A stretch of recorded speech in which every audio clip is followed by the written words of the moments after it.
vape shop owners in general like to distance themselves from Big Vape, who sell e-cigarette pods, but vaping products and e-juices sold in local vape shops are also flavored products that target youth, which include e-juice flavors such as Fruity Fun cereal and bubblegum and unicorn poop. I mean, don't tell me that doesn't target kids. The flavor restriction that you're considering is not a prohibition. It's not a prohibition. Council is not contemplating prohibiting all tobacco products. The focus is only on flavored products that target and appeal to young people. Adult e-cigarette users will still have access to non-flavored e-liquids, and those wishing to quit have a range of FDA-approved cessation therapies to consider that are FDA-approved. Vaping is not FDA-approved as a cessation device. To clarify, federally, the Trump administration's new tobacco flavor restriction policy exempts all menthol-flavored e-cigarettes and only restricts flavors in closed pod products and not menthol pods. So it is not a full ban on all pods. Menthol pods were excluded. So those pods are still available. That's what youth are using. Youth are using the pods, and they will just switch to the menthols. And we've heard that colloquially from some youth, that why, if I'm using these pods, why wouldn't I just use the one that's available and it's still a flavor and, you know, feels good. Many places consider banning vaping flavors with the exception of age-restricted stores. And I'd just like to put out there that adult-only tobacco stores have been receiving FDA warning letters regarding failures to ensure that no minors are entering the store. That's a hard thing to keep track of. You know, if it's an adult-only store, who's making sure that's happening? That's all on the retailer, and there's just no way for us to track that.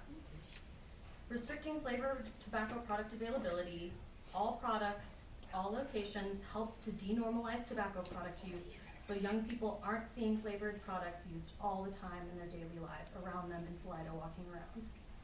It removes youth access to all flavored tobacco products, as all flavored tobacco products are appealing to youth no matter what form they're in, and decreases youth exposure to tobacco industry point-of-sale marketing.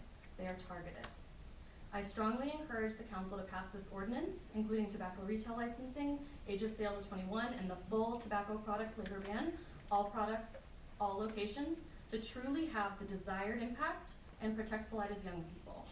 And as was mentioned before, you know, this is one way you can address the youth vaping epidemic. This is not a one-stop shop, but it is an important piece. So thank you for prioritizing youth health over profit.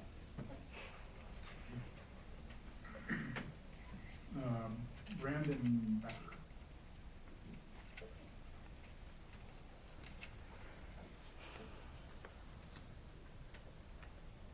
Thank you for allowing me to speak tonight. I currently work at Moonlight Pizza. I've got quite a lot, so I will try and limit this down. But thank you for considering the health of the youth and stronger regulations to keep tobacco products out of children's hands. This is necessary, but as with everything, it must be far more nuanced. To start with this evening, I've heard education being implemented far too late or not at all from the previous speakers that it really mattered to, such as the high schoolers and the counselors. Laws that hastily ban electronic cigarette devices because of the rise in teen smoking do not necessarily address the root of the problem. As mentioned, the youth will just switch to non-flavored vape juice. As for now, they're already smoking. There are two main causes for the regulations that have been sweeping through this country. For one, the rise in electronic vaping associated lung illnesses. The problem with this is the CDC has found and stated on their website currently 1 hour ago that the lung illness was caused from vitamin E acetate from THC cartridges, typically obtained from friends or black market sources. For an overview, directly taken from the CDC's website, the CDC, FDA, and state health authorities have made progress in identifying causes of EV-ALI. National state data from patient reports and product sample testing showed tetrahydrocannabinol, THC-containing e-cigarettes or vaping products, particularly from informal sources like friends or family or in-person or online dealers, are linked to most EV-ALI cases and play a major role in the outbreak. This was found 1 hour ago. This is also not addressing the current increase in drug use among children like THC because of the passing of the legalization in Colorado. There's been an increase in acceptance among drugs, even so far as psilocybin mushrooms being decriminalized in Denver. This alone will increase the acceptance towards other drugs such as nicotine, and proper education must be implemented to prevent such things towards children. Banning nicotine substances does not address the newfound acceptance towards drugs and the following increases in drug use among children that we all now have to deal with at the same way proper education on these substances can. This is especially true when vapors can still be legal to possess, own, and purchase from the internet or down the street, and doing so can send them into more unregulated markets. It looks like my time is up, so thank you guys very much, and you all have a good evening. Thank you.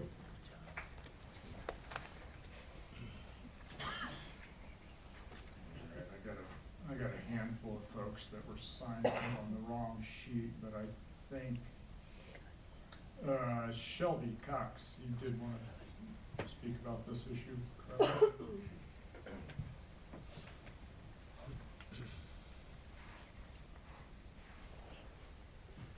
Every council member, mayor, everyone in attendance. I probably signed up on the wrong sheet because I hate public speaking and would rather avoid this on top of anything.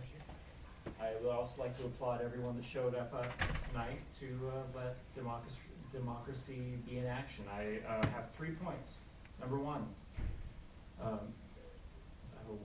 following the points, of course, that were discussed at the beginning of the meeting.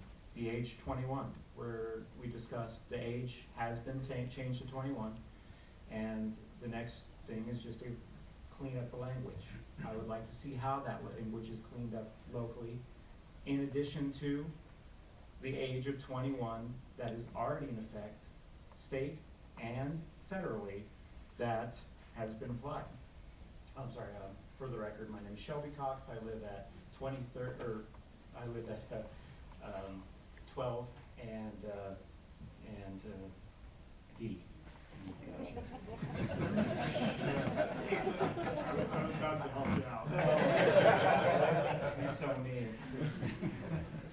Number two, establish a license. Like I said, there are two now. One federal, one state. Both are being complied with by, as far as I know, every vape and cigarette dealer in town. And number three, which is my main point, how loose is the flavor wording? We're talking about vapes and we're talking about closed cartridges and single-use items. My problem is not necessarily with that. I would like to see more studies, though I have read many. I would like to see more interaction between youth groups, high school groups, and public health with owners of different vape shops. I did not mention this before. I am an artist, but I work 1 day a week at Twyla's shop because she is my friend, and I enjoy working there. I think she is very supportive of working with the public. I have seen her work, and as employees, we have worked with parents and with students to make sure that that when the age was 18, that they weren't passing it along to people buying just to pass it along to friends that were younger. Since we have implemented the 21 age, we have seen a lot less people of people that are close to that high school age coming in. Second of all, where does the flavor stop? It's not just vape, it's cigars. It is things that people in their 50s use, barrel-aged fine tobaccos. It doesn't stop there. Thank you very much. Thank you. Matt Rhodes. And I apologize to Kaya. I think she wanted to tell us something about the pool at some Yes. point, but we'll get to that. Matt Rhodes, Salida, Colorado, 8th H. I'm not a tobacco user. I'm not in the tobacco industry. I don't vape. My primary concern is freedom of choice. 21, great idea, federal law. But consenting adults have the right in Colorado, in this awesome nation we live in, America, to consume whatever they want. There's a lot of dangerous things out there. Being a former bartender in Salida, as most of you know me from, Fireball. Everybody likes Fireball. I don't. Everybody likes Fireball. Everybody knows, what, 88 million deaths a year through alcohol, right? We know alcohol's bad for us, okay? We know alcohol's bad for kids. When I was a kid, they had these things called party balls and all these hot dams. Before we had Fireball, we had hot dam. So the point is, there's a lot of things that are bad for us, for kids. 21, great. Kids aren't allowed to buy alcohol. Kids aren't allowed to buy tobacco. Banning it for consenting adults is draconian in my opinion. This is America, this is Colorado. This is not Boulder. We don't need to say what adults can and cannot do. I just don't think this law is going to do anything but make it more difficult, like small business owners like Twyla. For a former business owner myself, it's definitely not easy to make it in this town. I've got 3 jobs. Most of us have at least 2. It's going to put a lot of people out of work. And I guess my real point is that consenting adults in Colorado should be able to do whatever they want. I'm not a smoker myself or a vapor, but if somebody wants to smoke flavored tobacco, do a pipe, cigar, or a vape, that's their choice. It's not the city's job to tell people what they can and cannot do. I'm a backcountry snowboarder. I've recently recovered from ACL surgery. I've been caught in avalanches. I know backcountry snowboarding is not good for me, but it's a lot of fun. If you guys said I couldn't do it, I would go somewhere else and do it anyway. So that's my point. We all know smoking is bad for us. We all know that drinking is bad for us. And there's other things that are bad for us. And the 21 thing is a great thing. If I ever caught you smoking, I would thank you. So, Can't do that. but for adults, it's up to them. Adults can do what they want to do when they want to do it, and it's still a free country. And that's all I have to say. Thank you very much. It'd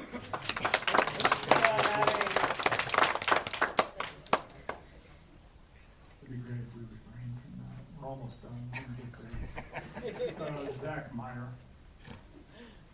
He's not getting the point I understand. Hi, I'm Zach Meyer, 25 years of age. I'm a business owner here in Salida, and I'm a former smoker, vapor, whatever you want. We all do it, or at a young age, you try it and you figure out if you want to keep doing it. My main thing is just having your own reason to just do what you want. Like Maddie said, it's a freedom to do what you want here in America. So I think we need to keep it just at that, and we have the 21 laws. So after that, it's up to you to make the decisions you want to do, and if you want to do that, I think that's totally fine. We can all drink here at 21. We should be able to do whatever at 21, law-abiding. So that's really all I got. Thank you.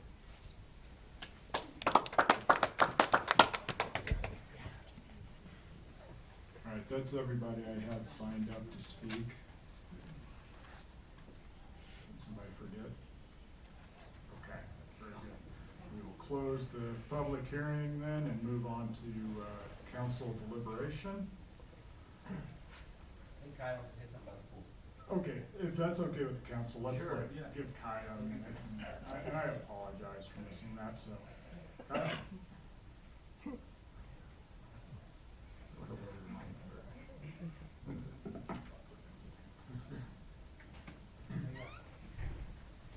Hi, my name is Kaya Rose, and I wanna say, kids should be allowed in the pool every day, like anytime, because it's a free country, and yeah.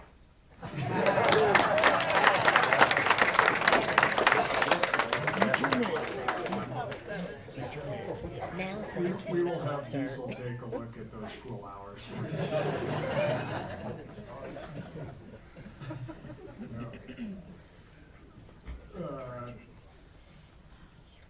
Back to the ordinance 2020-03. Who wants to start on that? Harlan. This has been a while, 2 weeks.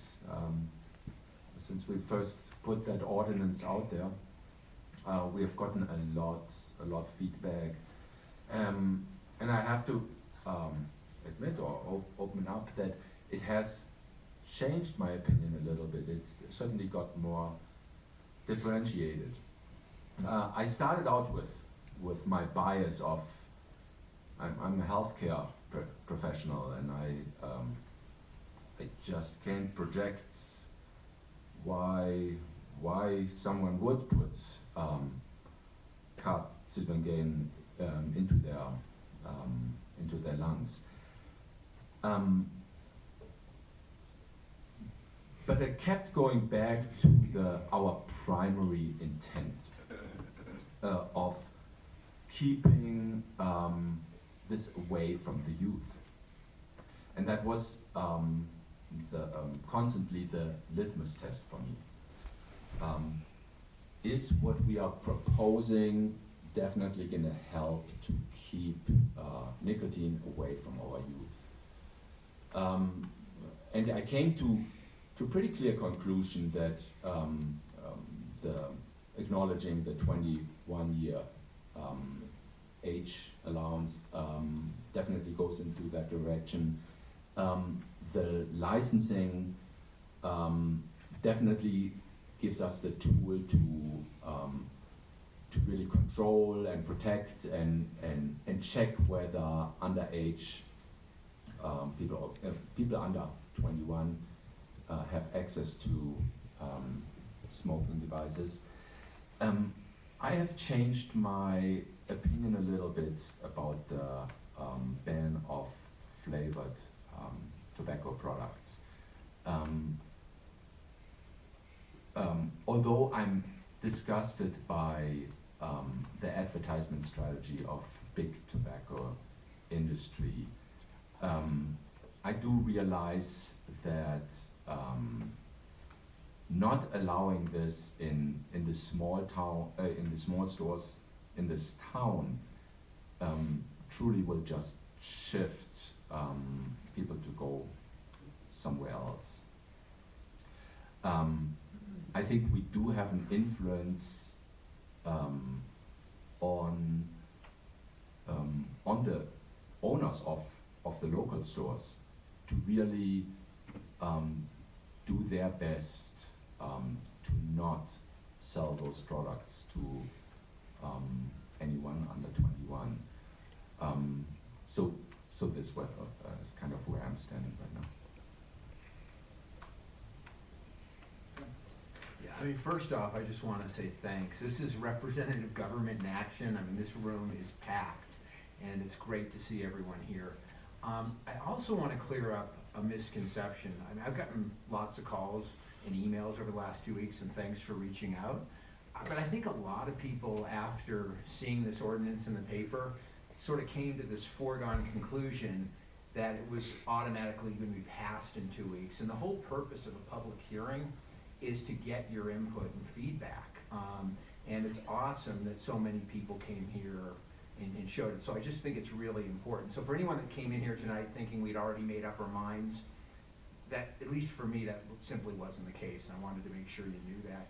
For me, it was really all about, how do you find balance between protecting our youth, preserving freedom of choice for adults, and then finally, not being punitive to businesses. I mean, we all know how difficult it is to make a living here. And, I've talked to a lot of people, spent a lot of time on this issue, and it's my belief that we can, at least in terms of first steps, the 21, which we've already discussed, licensing. I also think, we have provisions in our code for pretty stringent penalties in situations where there are sales to underage. I think that's a good starting point.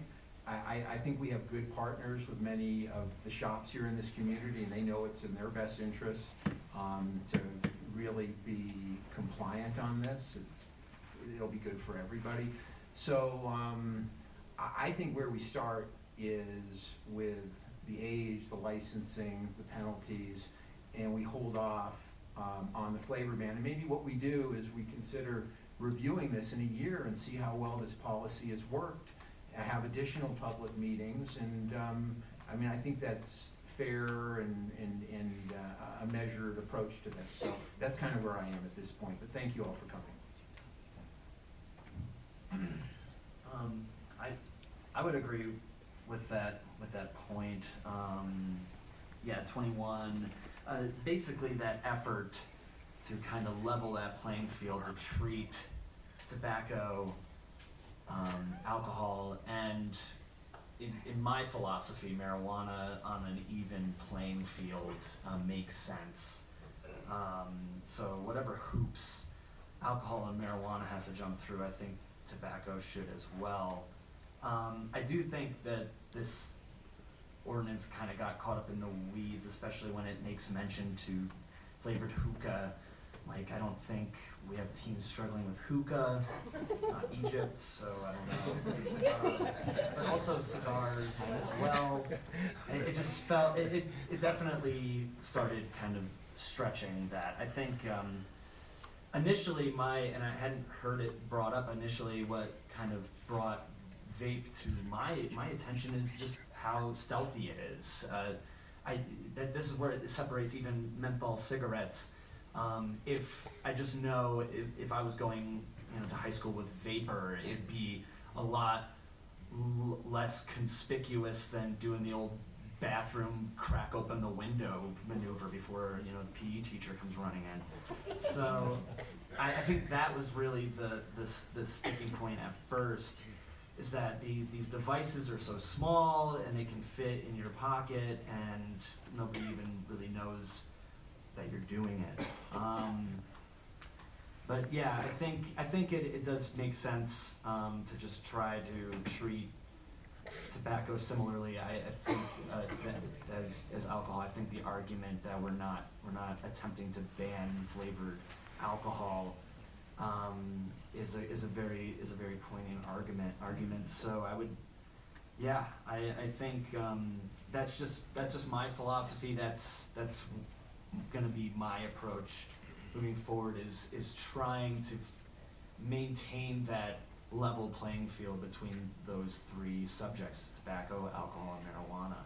They are all job creators.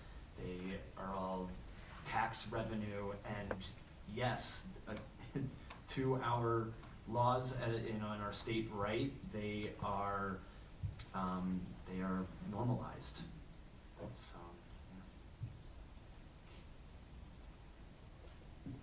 Well, I'm very sad that we're unable to protect our youth. Seems to be the way that we're moving here, in the face of tobacco targeting our youth with $9.5 billion, and they're specifically going after them.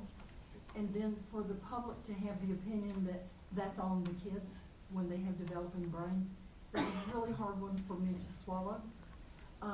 We need to protect and offset the evil of industry, not just put our kids on the altar to them and say, here you go. So I'm conflicted because I understand the freedom of choice that adults want and deserve to have, and you can't have it both ways. We can't protect our youth from big tobacco and have freedom of choice. We're just not in that world. We are failing miserably to protect our youth in so many ways. And